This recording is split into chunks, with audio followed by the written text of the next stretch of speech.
Finance requires aggressive personalities. That's what my brother Troy said when he terminated my partnership.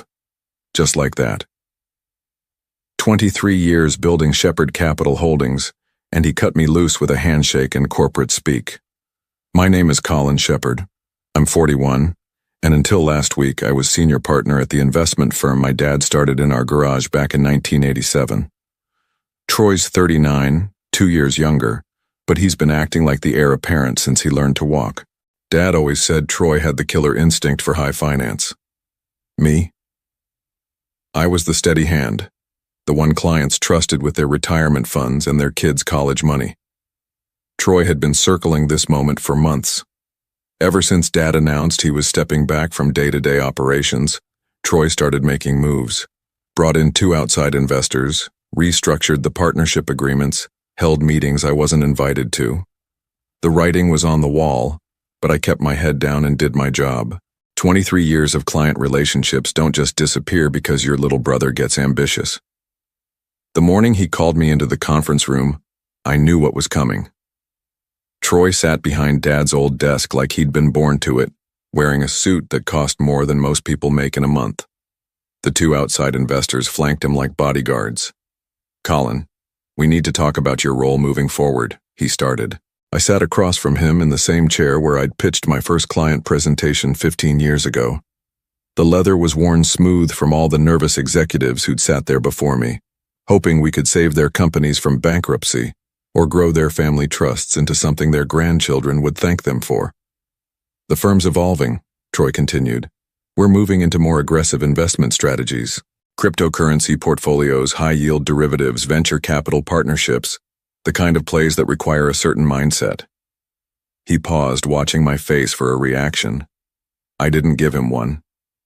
"You're brilliant with the conservative clients, Colin. But that's yesterday's market. Today's wealth builders want growth, not safety." I knew where this was heading, but I let him finish his speech.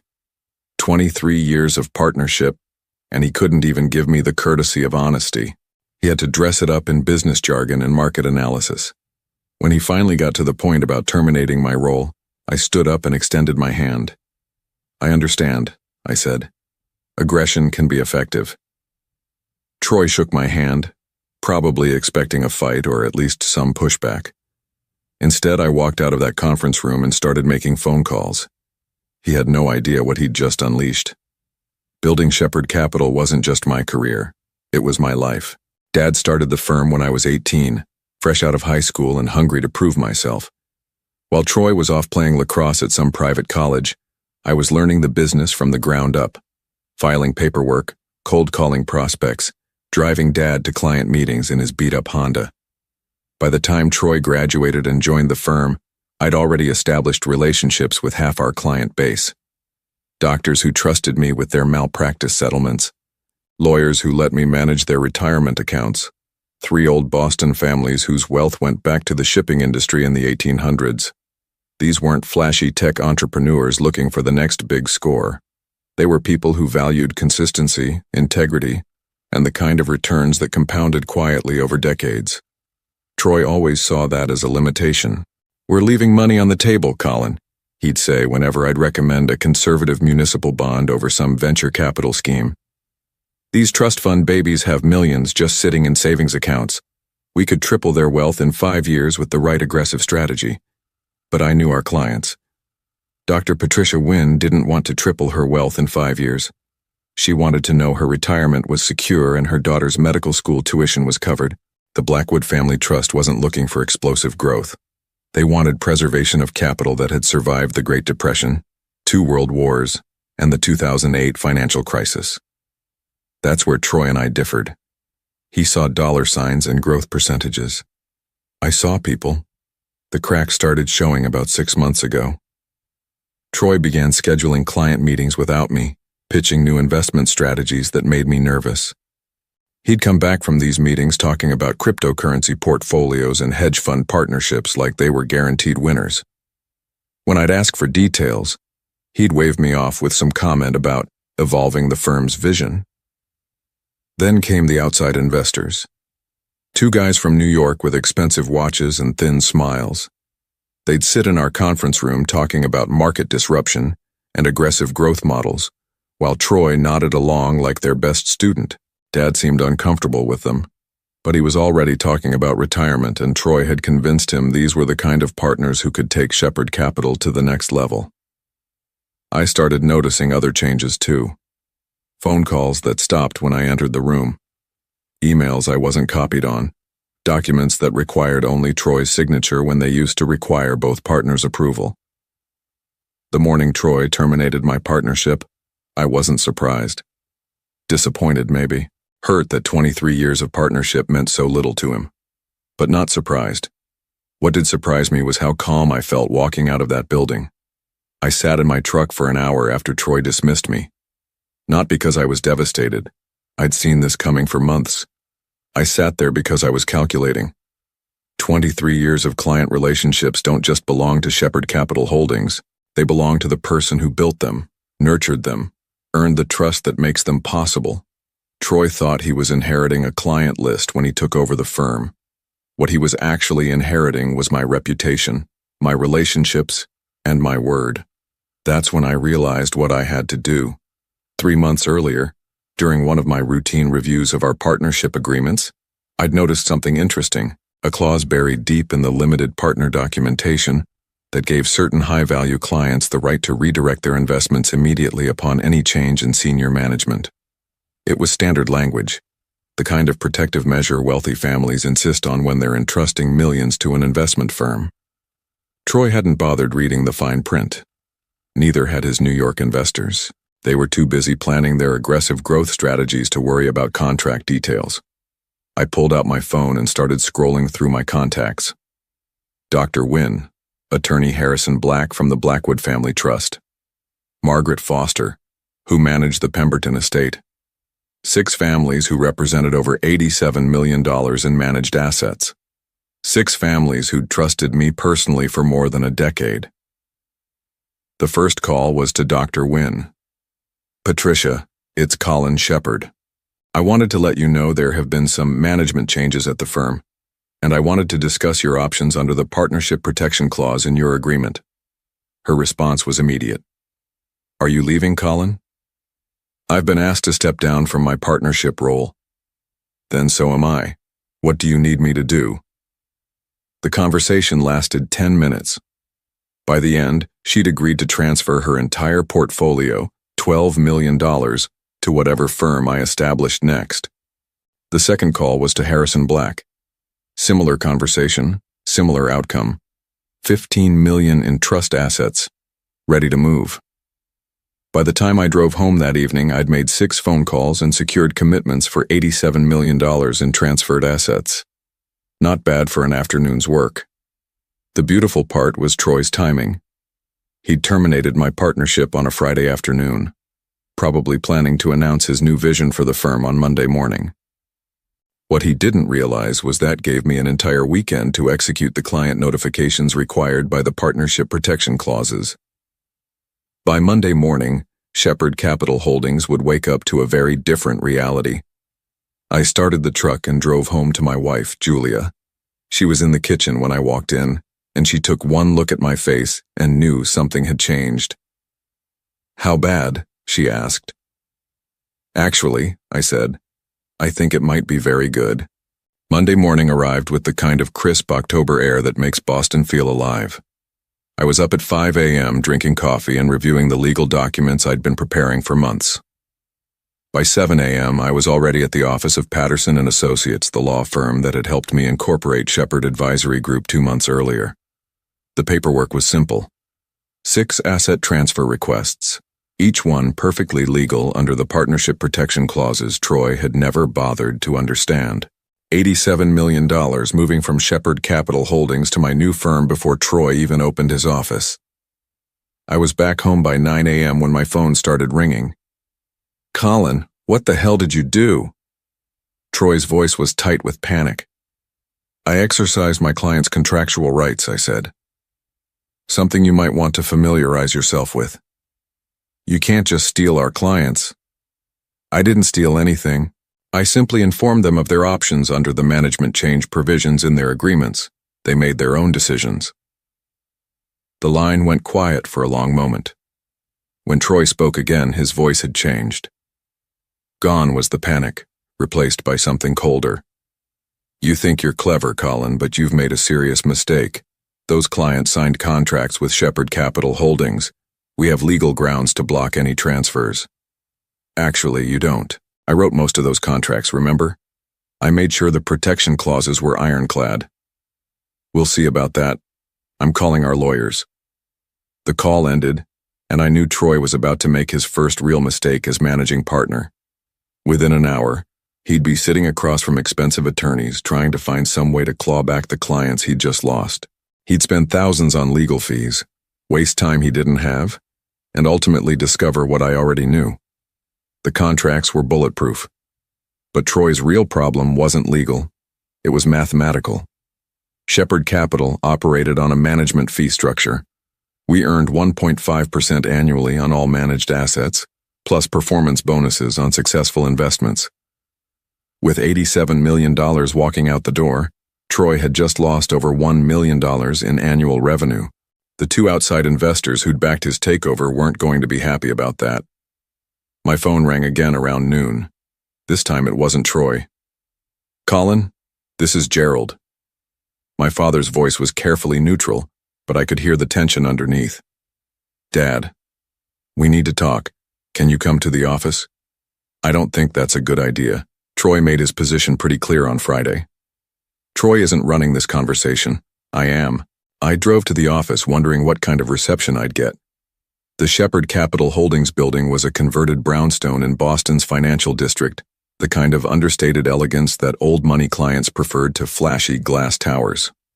I'd helped Dad choose this location 15 years ago, back when we were moving out of the garage and into our first real office space. The receptionist, Kelly, looked uncomfortable when I walked in. She'd been with us for 8 years, and I could see the conflict in her eyes. He's waiting in the conference room, she said quietly. I found Dad sitting alone at the mahogany table where Troy had terminated my partnership 3 days earlier. He looked older than his 68 years, and I realized this whole situation was taking a toll on him. Sit down, Colin. I took the same chair I'd occupied on Friday, but this time the dynamic was different. Dad wasn't mediating between his sons anymore. He was trying to save his company. Troy tells me you've stolen our clients. Troy tells you a lot of things. The question is whether you believe them. Dad studied my face for a long moment. What did you do? I gave 6 clients the information they needed to make informed decisions about their investments. Information Troy should have provided when he announced the management changes. And they all chose to leave. They all chose to follow me. Dad leaned back in his chair, and for the first time in months he looked like the man who'd built this company from nothing. Tell me about these protection clauses, he said. I pulled out a folder I'd brought with me. Inside were copies of the 6 contracts that had just cost Troy $87 million. Page 4, Section 12, I said, sliding Dr. Wynn's contract across the table. Standard wealth protection language that every high net worth client insists on. In the event of a change in senior management, limited partners have the right to immediate asset reallocation without penalty. Dad put on his reading glasses and studied the document. I watched his face as he absorbed the implications. You wrote this clause into every major contract? Every one. You taught me to protect our clients' interests, Dad. This is what protection looks like. He closed the folder and looked at me with something that might have been respect.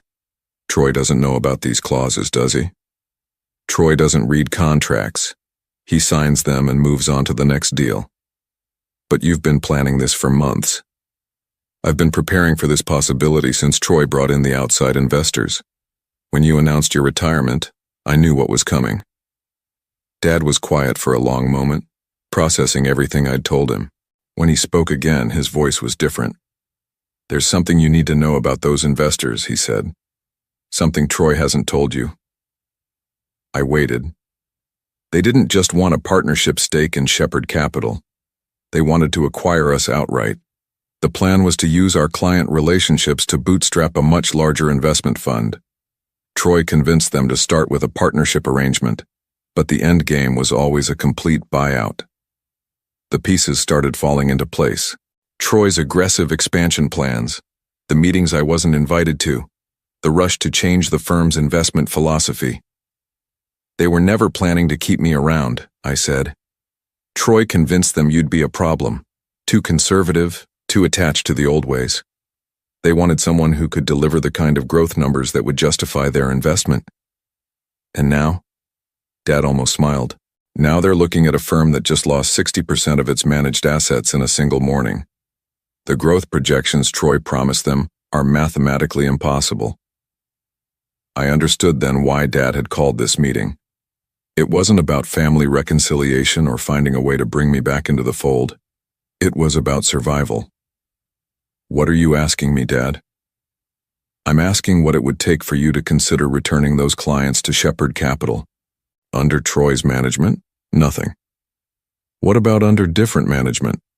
I studied his face, looking for the angle I knew had to be there. The outside investors have an escape clause, Dad continued. If the firm fails to meet certain performance benchmarks in the first quarter, they can withdraw their investment and dissolve the partnership. Troy doesn't know about this clause. It was added to the agreement after he signed it.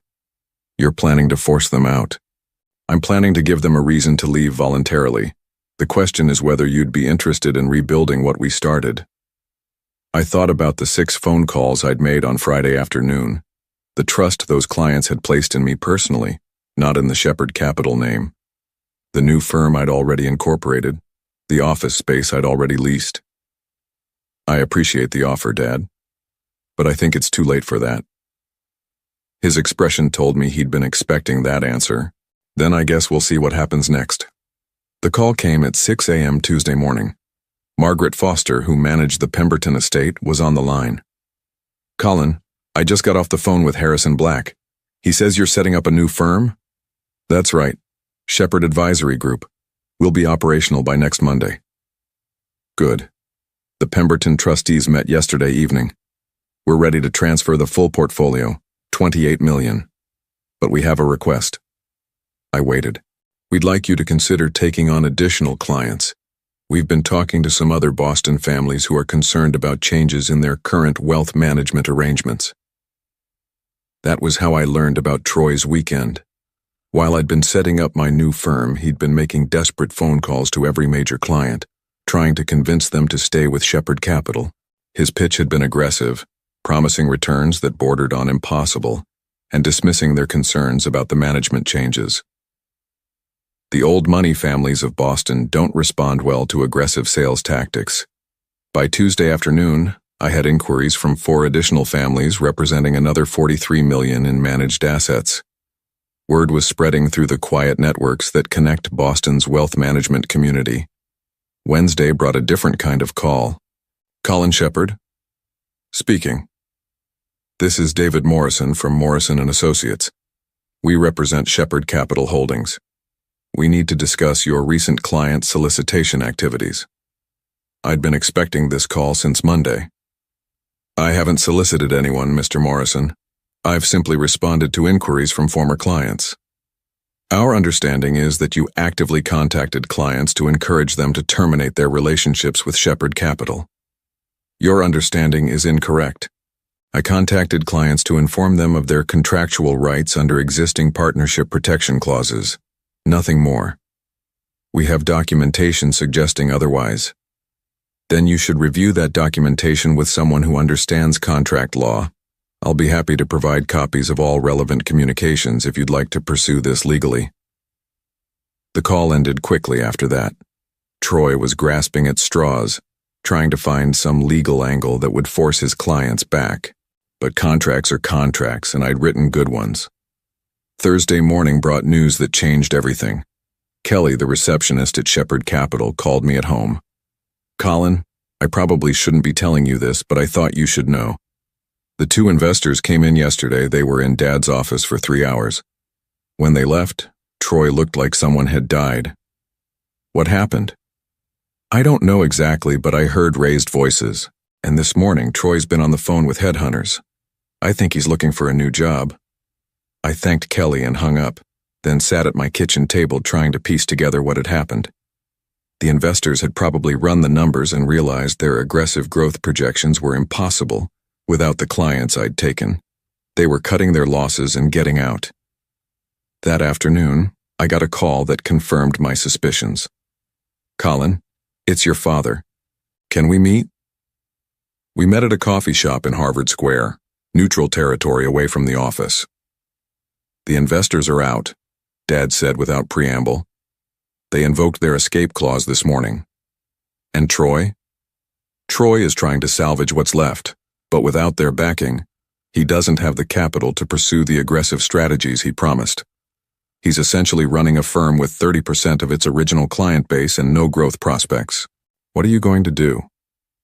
Dad stirred his coffee slowly, thinking. "I'm going to make you an offer. One last time." Friday morning, exactly 1 week after Troy terminated my partnership, I was sitting in my new office overlooking Boston Harbor when my assistant knocked on the door. "Mr. Shepard, there's someone here to see you," says his name is Troy. I found my brother in the reception area, looking like he hadn't slept in days. His expensive suit was wrinkled, his tie askew. The confidence he'd radiated a week earlier was gone. "Colin, we need to talk." I led him into my office, noting how he took in the harbor view, the mahogany desk, the client photos already hanging on the walls. Shepard Advisory Group looked more successful in its first week than Shepard Capital had in its last year. "Nice setup," he said, but there was no admiration in his voice. "What can I do for you, Troy?" He sat down heavily in the chair across from my desk. "I need those clients back." "Which clients would those be?" "Don't play games with me, Colin. You know exactly which clients, the Winds, the Blackwoods, the Pembertons. All of them. Those clients made their own decisions based on information they were contractually entitled to receive. The investors pulled out yesterday. Without them, I can't cover the overhead. The firm's hemorrhaging money." I studied my brother's face, seeing something I'd never seen there before. Genuine fear. "What exactly are you asking me to do?" "I'm asking you to come back. As senior partner, we can rebuild this thing together." "Under whose management?" Troy's jaw tightened. "Mine. I'm managing partner now." "Then you have everything you wanted. I don't see the problem." "The problem is I can't run a firm without clients, and the clients followed you." I leaned back in my chair, letting the silence stretch between us. Through the window I could see the harbor where Boston's merchant families had built their fortunes 2 centuries ago. Old money, patient money, the kind that valued relationships over quick profits. "You terminated my partnership because you said finance requires aggressive personalities," I said finally. "You were right about that. So you'll consider coming back?" "No, Troy. I'm saying you're about to discover just how aggressive I can be." The Shepard Capital Holdings building went up for sale the following month. Troy tried to keep the firm running with the remaining clients, but the numbers didn't work. Without the steady revenue from long-term wealth management contracts, he couldn't cover the overhead of a financial district office and a full staff. Dad called me when Troy finally admitted defeat. "He's shutting it down," Dad said. 25 years, and it's over." "I'm sorry it came to this." "Are you?" I thought about that question. Was I sorry my brother had destroyed the company our family had built? Yes. Was I sorry he'd learned that actions have consequences? No. "I'm sorry Troy couldn't see past his own ambition," I said finally. "What about you? Any regrets?" I looked around my office at Shepard Advisory Group. 6 months after opening, we were managing over $130 million in assets. 3 of the senior staff from Shepard Capital had joined us, along with 2 junior analysts who'd been frustrated by Troy's erratic management style. We'd outgrown our initial office space and were planning to move to larger quarters in the spring. "No regrets, Dad. This is what I should have done years ago." 2 weeks later, I got a package in the mail with no return address. Inside was a photo from the Shepard Capital Holdings Christmas party 3 years earlier. Troy and I were standing together behind Dad, all 3 of us smiling at the camera. On the back, someone had written, "Before it all went wrong." I studied that photo for a long time, remembering the man Troy used to be before ambition corrupted his judgment. Then I filed it away in my desk drawer. Some bridges once burned can't be rebuilt, but sometimes that's exactly what needs to happen. The past was behind me now, and the future looked remarkably clear. Building something with integrity takes time, but destroying it with arrogance happens remarkably fast.